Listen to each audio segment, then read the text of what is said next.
யோவான் நற்செய்தி அதிகாரம் 12. பாஸ்கா விழாவுக்கு 6 நாளுக்கு முன்பு இயேசு பெத்தானியாவுக்கு சென்றார். அங்குதான் இயேசு லாசரை உயிர்த்தெழச் செய்தார். அங்கு அவருக்கு விருந்து அளிக்கப்பட்டது. மார்த்தா உணவு பரிமாறினார். இயேசுவோடு பந்தியில் அமர்ந்திருந்தவர்களுடன் லாசரும் இருந்தார்.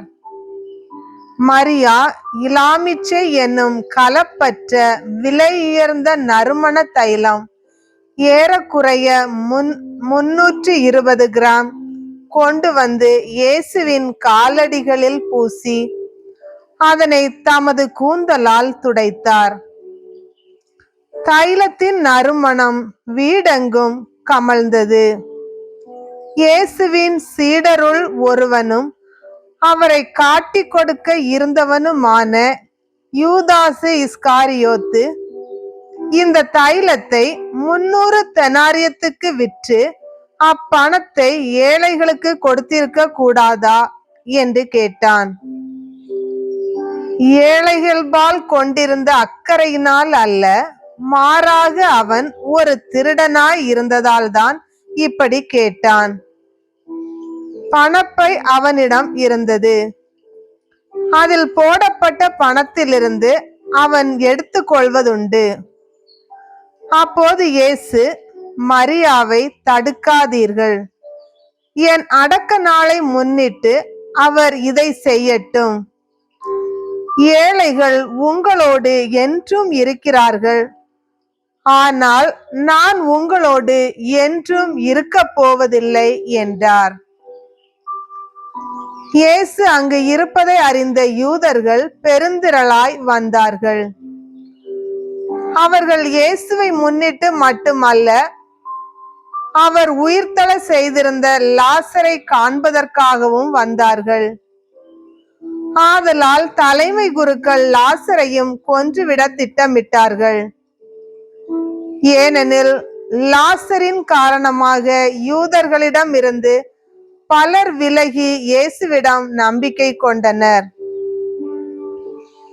மறுநாள் திருவிழாவுக்கு பெருந்திரளாய் வந்திருந்த மக்கள் இயேசு எருசலேமுக்கு வருகிறார் என்று கேள்வியுற்று குருத்தோலைகளை பிடித்து கொண்டு அவருக்கு எதிர்கொண்டு போய், ஓசன்னா, ஆண்டவரின் பெயரால் வருகிறவர் போற்ற பெறுக, இஸ்ரேலின் அரசர் போற்ற பெறுக என்று சொல்லி ஆர்ப்பரித்தனர்.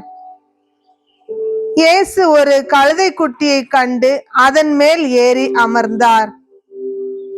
மகளே சீயோன், அஞ்சாதே, இதோ உன் அரசர் வருகிறார், கழுதை குட்டியின் மேல் ஏறி வருகிறார் என்று மறைநூலில் எழுதியுள்ளதற்கேற்ப அவர் இவ்வாறு செய்தார். அந்நேரத்தில் அவருடைய சீடர்கள் இச்செயல்களின் பொருளை புரிந்து கொள்ளவில்லை. அவரை பற்றி மறைநூலில் எழுதப்பட்டிருந்தவாறே இவை அனைத்தும் நிகழ்ந்தன என்பது இயேசு மாட்சி பெற்ற பிறகே அவர்கள் நினைவுக்கு வந்தது. இறந்து கல்லறையில் வைக்கப்பட்டிருந்த லாசரை இயேசு கூப்பிட்டு உயிர்த்தெழ செய்தபோது அவரோடு இருந்த மக்கள் நடந்ததை குறித்து சான்று பகர்ந்தனர். இயேசு இந்த அரும் அடையாளத்தை செய்தார் என்று கேள்வியுற்றதால் மக்கள் திரளாய் அவரை எதிர்கொண்டு சென்றார்கள். இதை கண்ட பரிசேயர், பார்த்தீர்களா, நம் திட்டம் எதுவும் பயனளிக்கவில்லை, உலகமே அவன் பின்னே போய்விட்டது என்று தங்களிடையே பேசிக்கொண்டார்கள். வழிபாட்டுக்காக திருவிழாவுக்கு வந்தோருள் கிரேக்கர் சிலரும் இருந்தனர். இவர்கள் கலிலேயாவில் உள்ள பெத்சாய்தா ஊரை சேர்ந்த பிலிப்பிடம் வந்து, ஐயா, இயேசுவை காண விரும்புகிறோம் என்று கேட்டுக்கொண்டார்கள். பிலிப்பு அந்திரேயாவிடம் வந்து அது பற்றி சொன்னார். அந்திரேயாவும் பிலிப்பும் இயேசுவிடம் சென்று அதை தெரிவித்தனர். இயேசு அவர்களை பார்த்து, மானிட மகன் மாட்சி பெற வேண்டிய நேரம் வந்துவிட்டது, கோதுமை மணி மண்ணில் விழுந்து மடியாவிட்டால் அது அப்படியே இருக்கும். அது மடிந்தால்தான் மிகுந்த விளைச்சலை அளிக்கும் என உறுதியாக உங்களுக்கு சொல்கிறேன். தமக்கென்றே வாழ்வோர் தம் வாழ்வை இழந்து விடுவர். இவ்வுலகில் தம் வாழ்வை பொருட்டாக கருதாதோர் நிலை வாழ்வுக்கு தம்மை உரியவர் ஆக்குவர். எனக்கு தொண்டு செய்வோர் என்னை பின்பற்றட்டும். நான் இருக்கும் இடத்தில் என் தொண்டரும் இருப்பர். எனக்கு தொண்டு செய்வோருக்கு தந்தை மதிப்பளிக்கிறார் என்றார். மேலும் இயேசு, இப்போது என் உள்ளம் கலக்கமுற்றுள்ளது. நான் என்ன சொல்வேன்? தந்தையே, இந்த நேரத்திலிருந்து என்னை காப்பாற்றும் என்பேனா? இல்லை, இதற்காகத்தானே இந்நேரம் வரை வாழ்ந்திருக்கிறேன். தந்தையே, உம் பெயரை மாட்சிப்படுத்தும் என்றார். அப்போது வானிலிருந்து ஒரு குரல், மாட்சிப்படுத்தினேன், மீண்டும் மாட்சிப்படுத்துவேன் என்று ஒலித்தது. அங்கு கூட்டமாய் நின்று கொண்டிருந்த மக்கள் அதை கேட்டு, அது இடி முழக்கம் என்றனர். வேறு சிலர், அது வானதூதர் ஒருவர் அவரோடு பேசிய பேச்சு என்றனர். இயேசு அவர்களை பார்த்து, இக்குரல் என் பொருட்டு அல்ல, உங்கள் பொருட்டே ஒலித்தது. இப்போதே இவ்வுலகு தீர்ப்புக்குள்ளாகிறது. இவ்வுலகின் தலைவன் வெளியே துரத்தப்படுவான். நான் மண்ணிலிருந்து உயர்த்தப்படும் போது அனைவரையும் என்பால் ஈர்த்து கொள்வேன் என்றார். தாம் எவ்வாறு இறக்கப் போகிறார் என்பதை குறிப்பிட்டே இப்படி சொன்னார். மக்கள் கூட்டத்தினர் அவரை பார்த்து, மெசியா என்றும் நிலைநிறுத்திருப்பார் என மக்கள் கூட்டத்தினர் அவரை பார்த்து, மெசியா என்றும் நிலைத்திருப்பார் என திருச்சட்ட நூலில் கூறியுள்ளதை நாங்கள் கேட்டிருக்கிறோம். அப்படி இருக்க மானிட மகன் உயர்த்தப்பட வேண்டும் என நீர் எப்படி சொல்லலாம்? யார் இந்த மானிட மகன் என்று கேட்டனர். இயேசு அவர்களிடம், இன்னும் சிறிது காலமே ஒளி உங்களோடு இருக்கும். இருள் உங்கள் மேல் வெற்றி கொள்ளாதவாறு ஒளி உங்களோடு இருக்கும் போதே நடந்து கொள்ளுங்கள். இருளில் நடப்பவர் எங்கே செல்கிறார் என்பது அவருக்கு தெரியாது. ஒளி உங்களோடு இருக்கும் போதே ஒளியை ஏற்றுக்கொள்ளுங்கள். அப்போது ஒளியை சார்ந்தவர்கள் ஆவீர்கள் என்றார்.